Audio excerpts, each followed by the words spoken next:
On this episode of Adventures in Fishing, we join the crew of the Poseidon, a 78-foot Knight and Carver out of H&M Landing in beautiful San Diego. On this early season trip, we'll be looking for the ever-elusive bluefin tuna. We have a couple sayings down here when we go looking for tuna. We're either fishing or we're catching. Fishing is the ever anticipation of finding a school of tuna wanting to bite.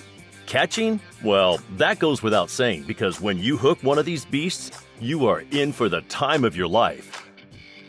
H&M Landing in San Diego, California is home to over 25 charter boats in all ranges of sizes and capacity for your open or private charter trip.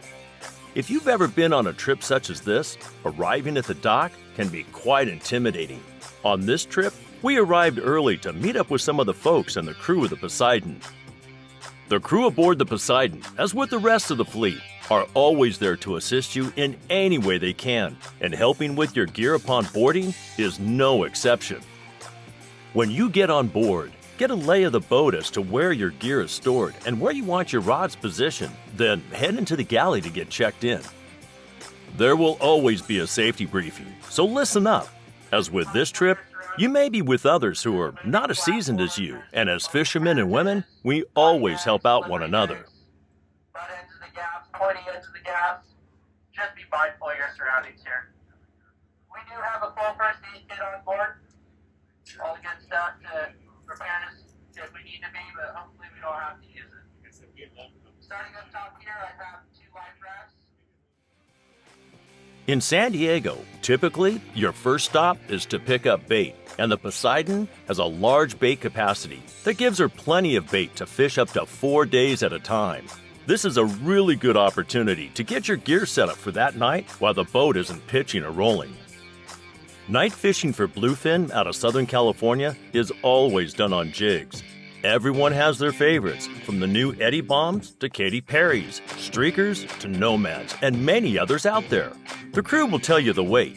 This trip, we were told anything in the 300-gram range, unless the current is faster, then move up to a heavier jig. For this setup, his preferred method is to already have his 200-pound leaders already made up with an assist hook on, so all he has to do is quickly change out the jig, if not producing. If knot tying is not your thing, or like me, you just can't see that close, just ask a crew member and they'll get you going.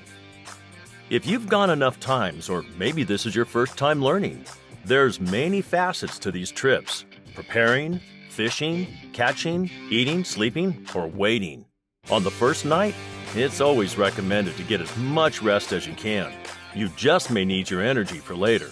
But on this first night, the fish were playing hide and seek, with not so much as a blip on the sonars.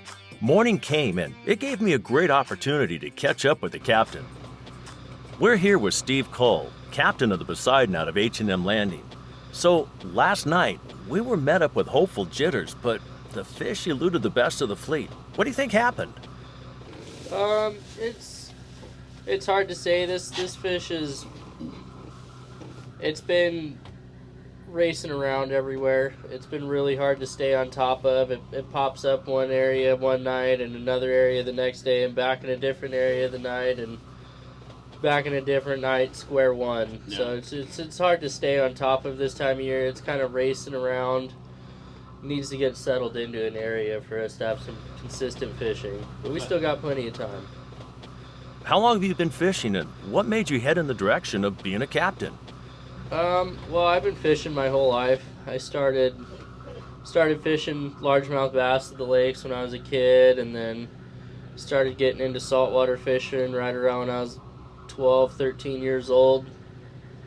Just half days and stuff on weekends and a couple times throughout the summer, and then started working with a guy that had a skiff out of Mission Bay and did the commercial thing with him for about 8 years, and then I wanted to come work on one of these boats. Worked on a 6-pack boat for about probably 3 or 4 months, and then the old owner of this boat and the Constitution as well hired me to be a deckhand on the Constitution, and I worked on that boat for 7 years, and then ran it for him the last 4. So Yeah. he just sold both the boats, and I got an opportunity to be a part owner and run this one now. So, how long have you been on this vessel? This will be my first season on this boat. I've worked deck a handful of trips throughout the years when the Constitution wasn't running and they needed help over here. But as far as running this boat, this will be my first season running this boat. Can you tell us something about the boat? It's a 70-foot overall Knight and Carver, built locally in San Diego, actually. It's a plywood boat with fiberglass laid over it. All staterooms for the most part. Big, spacious galley. It's real stable. It's real heavy. Great fishing platform. Everybody loves it. We're pretty chartered. A lot of people come try us out, and at the end of the day, our goal is to make sure everybody goes home with fish, right? So we switched gears a bit and went to the bottom. Not what we were hoping for on this trip, but it's still early in the season. If there is one thing that should be on top of your priority list when fishing with a full boat, follow your line and keep your line in front of you. As you can see from this, we had mono, fluoro, orange, and pink braid all gathered up for a knot party, most of which came from the stern of the boat. Unless you're a seasoned knot pundit like these gentlemen, it's probably best to call a deckhand over, like Christian. So, how did you get into deckhanding? A few years ago, one of my friends that I worked in construction actually became a deckhand, and I was just watching his story and like seeing him, oh dude, like that's cool, how much is it to go out, so and so, and just one day he calls me, he goes, hey, we need somebody to work deck he's like, you're just gonna scrub the boat and tie knots. So I'm like, oh what, say less. So I show up, and I'm tying knots, I'm helping people out, setting drags, like basic operator stuff, like learning how to use the gear, and like showing people how to use the gear and setting the drag and stuff like that. And they taught me everything else. They taught me how to load bait, they taught me how to crowd bait, taught me how to throw bait, taught me how to glass, and then they taught me how to cut fish. And I remember wanting to learn to cut fish, but I was bad at it. How long have you been on the Poseidon? This is my first season on the Poseidon. We were on the Constitution, but they sold the boat to another operator, and they sold this one too. So we have a new owner. Any cool stories or memories that you'd like to share?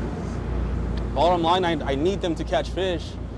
And so, a couple times, like I showed people how to fly line the bait. My favorite thing that I like is when I verbally explain something to somebody and they go and do it. That's just like, like hammer on the nail, dude, like boom, you know what I mean? Yeah. So that's pretty sick. What makes it easier for the other folks on board and the crew? Like, for example, like when the passengers talk to each other saying, oh, my line's going under, going over, hey, your line's over here, come follow your lines, things like that. Just verbally talk and communicate, because a lot of the times guys will just stand at the rail and like not move an inch, or they'll just stand there and not say anything. Or I've also found out that some guys can't really hear. Yeah, so I just have to, just do my best, like. What would you say to those hooking up their first big tuna? Or what advice would you give? Number one, I'll tell them just to stay calm. A lot of the times, the excitement kicks in, and I get it, dude. It's badass. It's exciting. They'll either put it in free spool and it'll like rat's nest, or their drag is too tight, or they hook one and the tuna's taking line, and they just bump up the drag for whatever reason. We call it tuna vision. Just being on board, dreaming of hooking one of these huge bluefin tuna is nothing short of exciting. These pelagic fish migrate vertically through the water column up to 8,200 feet and migrate between tropical and cool temperature waters in search for food. Most of the bites along the coast of California and Baja are at night, with some foaming schools coming out for a daytime bite. When you're on a tuna trip like this, and all there is to get is on the bottom, sometimes insanity happens. They say the rockfish will eat anything. Let's see if that's true. All right, just to see how hungry these dang reds are, I'm gonna put some licorice on there and see if they bite. Great cracking action. Yeah, thank you very much again. I appreciate it.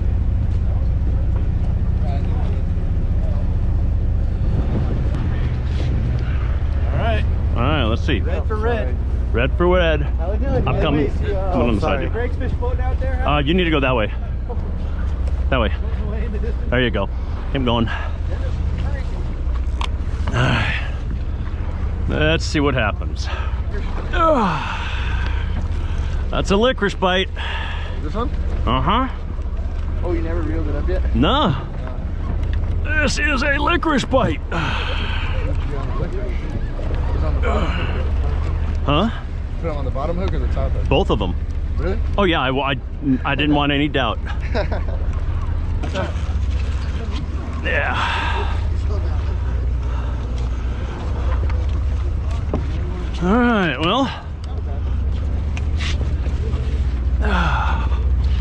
All right. Is it filming? Yeah. So in fact, red vine licorice does catch fish. On this trip, only one lucky man was able to land a tuna, and this was Billy's first ever. It takes everyone working together to chase a hooked-on bluefin. As you can see, the deckhand is making sure Billy concentrates on landing the fish and not worrying about the others on the rail. There's an old superstition turned tradition that originated with Japanese fishermen, and that's eating the heart of your first bluefin will bring good luck, and Billy wasn't about to break the tradition. Bite that sucker's yummy. Sushi. That's badass. Not bad at all. Good job, dude. Well done. Thank you. Yeah. The heart of the tuna, baby. Forever tuna. He shall catch. So we're here with Billy Hernandez. So he got the first. How does it feel to be the guy who sits there and makes this a tuna boat? Oh man, it feels awesome. Yeah. First tuna, first time on this boat. It felt great. This is your first tuna? First tuna. No Tuna. kidding. Yeah. You ever been fishing before? Been deep sea fishing a couple of times with my dad over here. Yeah. But yeah, it's the first time I've ever caught tuna. Nice, nice. How big was it? It was huge. To me, it was the biggest fish I've ever caught. Yeah. But I don't know, maybe about 20 pounds. Where are you guys coming from? Coming from San Bernardino area. I'm in Rancho Cucamonga, California. Okay, Rancho Cucamonga. Oh, that's awesome. So why'd you choose the Poseidon? It was a group trip with my dad and his buddies from work, and they invited me along, and I was lucky enough to be invited and lucky enough to catch a fish. These trips make everyone hungry, so it's important to have a good short order cook, chef, or magician in the galley to help make or break a trip. On the Poseidon, based on the food, I think Chappie is a bit of all three.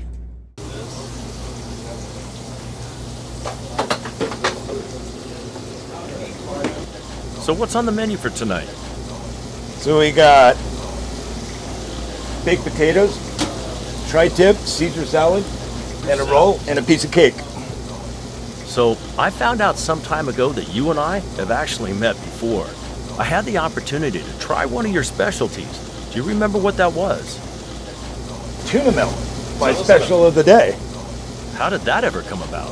Well, early in the morning I threw my popper and I caught probably a 20-pounder.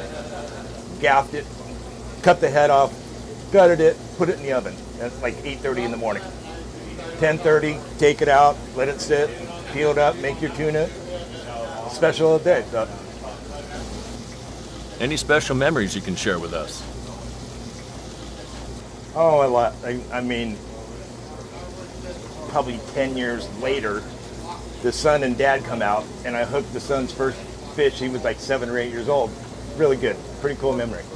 Well, Chappie, I don't want to keep you from preparing this awesome meal for the men, so thank you so much for sharing with us. As this very early season trip comes to an end, everyone still seemed to have a great time, put some taco meat in their bags, and got to meet some great people along the way. As Dave Marciano with a Hard Merchandise on Wicked Tuna always says, there's only one guarantee in fishing: your line will get wet when you put it in the water. As of the release of this episode, the Poseidon has reported landing well over 100 bluefin tuna, not including the vast amount of bonito, yellowfin, yellowtail, bass, and a variety of rockfish along the way. So until next time on Adventures in Fishing, stay safe out there and happy catching.